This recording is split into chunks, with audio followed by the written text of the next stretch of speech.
Seguimos, amigos, en esta hora de cierre y como hemos hecho los jueves de este mes de noviembre, tenemos con nosotros a Lucía Muñoz, socia en consultoría de capital humano en Deloitte, y hemos estado hablando de la transformación de las empresas, de estas empresas adaptables, organizaciones adaptables a este mundo tan cambiante, y hemos estado hablando de distintos aspectos que hacen a la cultura, al liderazgo, a estas transformaciones que muchas veces se miran por el lado de lo tecnológico, pero que mucho tienen que ver con lo humano también y la forma en que abordamos estos tiempos tan cambiantes. Y vamos a hablar justamente hoy de los individuos. Lucía, bienvenida nuevamente. Muchas gracias.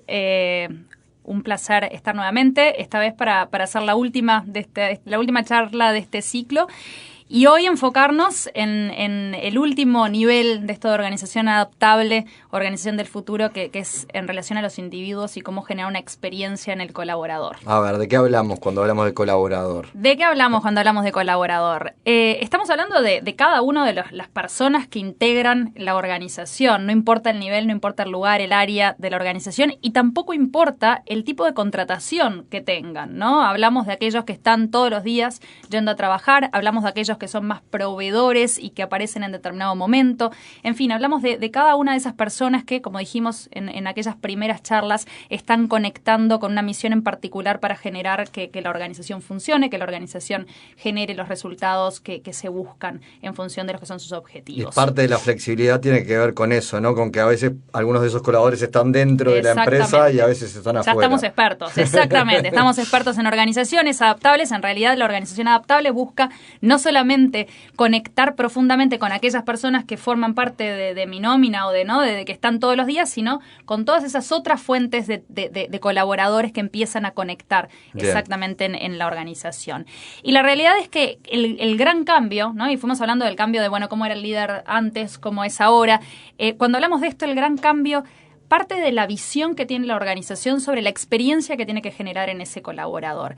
¿Por qué? La realidad es que lo que dicen la cantidad de cifras que podríamos tomar de distintas encuestas es que evidentemente aquel colaborador que se siente, ¿no?, importante en donde está trabajando, que siente que realmente está aportando a algo más grande, va a estar más contento y va a generar diferencias a nivel de negocio. Y si vamos a algunas de esas tasas o cifras que existen, ¿no?, supone que aquella organización donde está preocupada por generar una buena experiencia en su gente, tienen una tasa de rotación 4 veces más grande que las que no. O sea, realmente hace que, ¿no?, yo elija estar todos los días acá. Pero además, aquellas empresas o compañías que son capaces de construir una experiencia en los colaboradores que son innovadoras, que hace que la gente quiera estar, tienen una tasa de satisfacción del cliente que a veces duplica las otras. Y por último, va todo de la mano. Todo de la mano. Y hay números que también nos muestran cómo aquellas organizaciones que tienen esta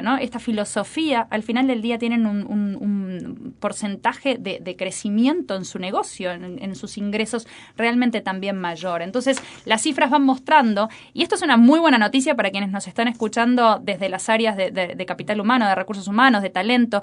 ¿Por qué? Porque en realidad ya estamos pudiendo mostrar la conexión entre lo que significa cuidar esa experiencia de mi gente, y ahora vamos a hablar de esto, con los resultados del negocio, sea cual sea ese negocio o esa organización y lo que esté buscando. Y esto también tiene que ver con el desarrollo del área en la que vos trabajás, ¿no? Porque cuando empezaron a aparecer las personas que trabajaban en recursos humanos, ¿no? Después se transformaron en gerentes de recursos humanos en la medida que se les fue dando importancia y ahora están en la mesa de la toma de decisiones. Pero al principio lo miraban en los viejos jefes y decían, esta mirada naif que estos tienen, no entienden que en la organización hay que bajar la mano dura. Sí, pero sigue pasando y allí, ¿no? Depende, volvemos mucho a decir. La cultura. Depende de la cultura, depende de la realidad. No estamos hablando, ¿no? Hay organizaciones que tienen menos personas y es difícil generarlo, pero a ver, ¿no? Al comienzo recursos humanos dependía de finanzas y muchas veces sucedía y sigue pasando en algunos lugares. Claro. Hoy, ¿no? El modelo es que recursos humanos está sentado en la mesa, ¿no?, de dirección, depende de lo que es la gerencia general y tiene una voz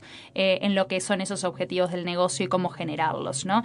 Y el cambio del que estamos hablando, ¿no?, tiene mucho que ver, aquellos que nos están escuchando que trabajan en marketing o en clientes, en realidad, ¿no?, se toma desde recursos humanos lo que es ese modelo en donde ponemos al cliente en el centro y empiezo a diseñar mi producto o mi servicio en relación a lo que mi cliente quiere y salgo a preguntarle a mi cliente qué quiere, qué valora de mí.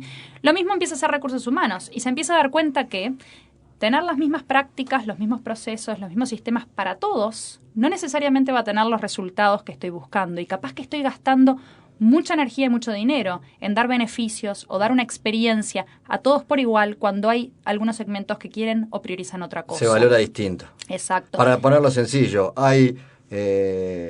lo iba a hacer por franja etaria y dejarla ahí, no lo hago así.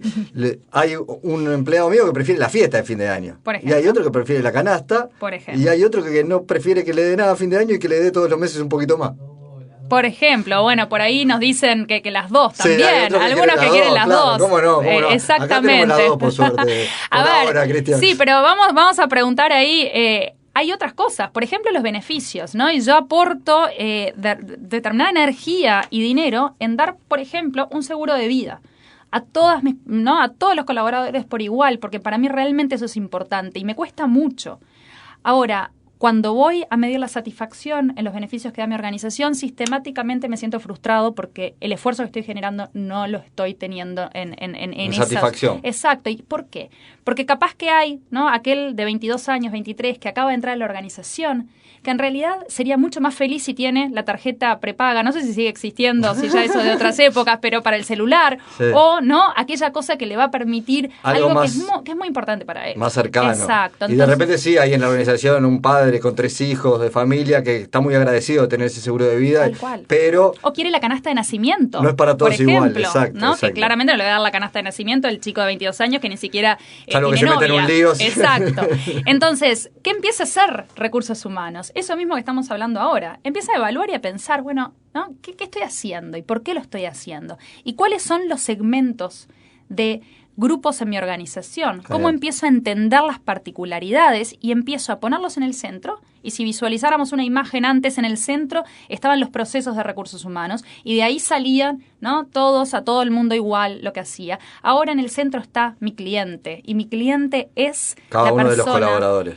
Pero analizo su segmento, defino mis distintos segmentos y en función de eso adapto mis procesos. Y en función de eso empiezo a entender cuál es el recorrido en la vida de ese colaborador en mi organización.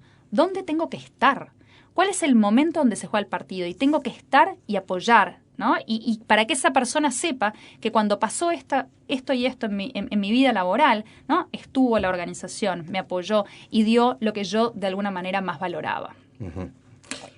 Sí, no, sobre esto tenemos la realidad varios ejemplos. Yo creo que una de las primeras cosas en las que estamos hoy muy contentos de ver es cómo realmente las organizaciones se empiezan a dar cuenta que hay que hacer un cambio en relación a esto. ¿Por qué? Hablamos de cifras hace un rato, sí. Pero también lo que empieza a pasar es que el gerente general, el gerente financiero, empiezan a ver que están haciendo esfuerzos y tratando de implementar ciertas cosas y la realidad es que no está sucediendo y no logran hacer que la gente realmente esté conectada con esto. Y es ahí donde empiezan a surgir estos elementos. Hoy si hablamos de algunos ejemplos sobre esto, hay muchas empresas, muchas organizaciones en Uruguay. Y de alguna manera creo, ¿no? Si tuviera que elegir alguno de todos los niveles de los que hablamos en estos distintos ciclos de charlas, este es el nivel en donde mayormente las organizaciones uruguayas están trabajando y ya están apostando. Y ya tenemos, ¿no? Como muchas organizaciones que vienen a pedir ayuda y acompañamiento en poder decir, bueno, ¿por dónde empiezo? ¿Qué es lo que hago para asegurarme que estoy dando este cambio en relación a la organización? ¿Por qué? Porque es lo más visible, porque es lo que está todavía en el día a día. Y después nos vamos a dar cuenta, ¿no? Como hablamos en otro momento, que tenemos que atacar cada uno de los niveles. Con lo cual la pregunta podría ser ¿por dónde empezar? Sí. Y yo ahí lo que diría, y capaz que resumiendo un poco todo lo que fuimos terminar, hablando. ¿por dónde empezar? Exacto. Empecemos pensando y entendiendo qué tengo en mi organización. ¿Cuáles son mis públicos? ¿Qué es lo que quieren? ¿Qué es lo que esperan de mí? ¿Qué realmente está ahí? Preguntémosle igual que le preguntamos a nuestros clientes. Vayamos a entender los segmentos en mi organización. Empecemos a entender qué necesita el líder para poder ser ese líder que yo necesito. Pero empecemos a pensar primero qué tipo de líder voy a necesitar. Con lo cual, definir la visión primero de esa organización adaptable, esa organización del futuro para cada una de las realidades que cada uno de los que está escuchando tiene. Entender realmente esa visión de lo que va a ser dentro de 1 año, 2, 3. Entender esa brecha que hay entre lo que soy hoy y lo que quiero ser. Y empezar a analizar qué necesito hacer en cada uno de los niveles que fuimos hablando, ¿no? En los equipos, en los líderes, en los colaboradores, para empezar a priorizar por dónde empezar. Nunca olvidarnos además que estamos hablando de personas, ¿no? Y por lo tanto cada uno un individuo distinto. Y esa es la clave un poco de lo que hemos venido hablando. Lucía, ha sido un gusto para mí, me parece un placer. Que muy útil también para los oyentes, porque además empiezan los años 20, ya, en un mes y medio, y hasta para los que dicen que en Uruguay las cosas llegan 20 años más tarde, no, ya estamos habrá ahí. Comenzado el siglo XXI, Total, así que hay ya que liderarlo. No hay excusas. Lucía Muñoz, un placer, ha sido gracias a ustedes por la invitación. Lucía es la gerente socia de Deloitte en la consultoría de Capital Humano, y por eso hemos estado abordando todos estos temas. Ha sido un placer a lo largo de este mes y espero que ustedes también lo hayan disfrutado. Dejamos el ciclo y dejamos esta hora de cierre también hoy por acá. Nos volvemos a encontrar la semana que viene, mañana viernes en una nueva hora de cierre. Que pasen bien. Mañana viernes en una nueva hora de cierre. Que pasen bien.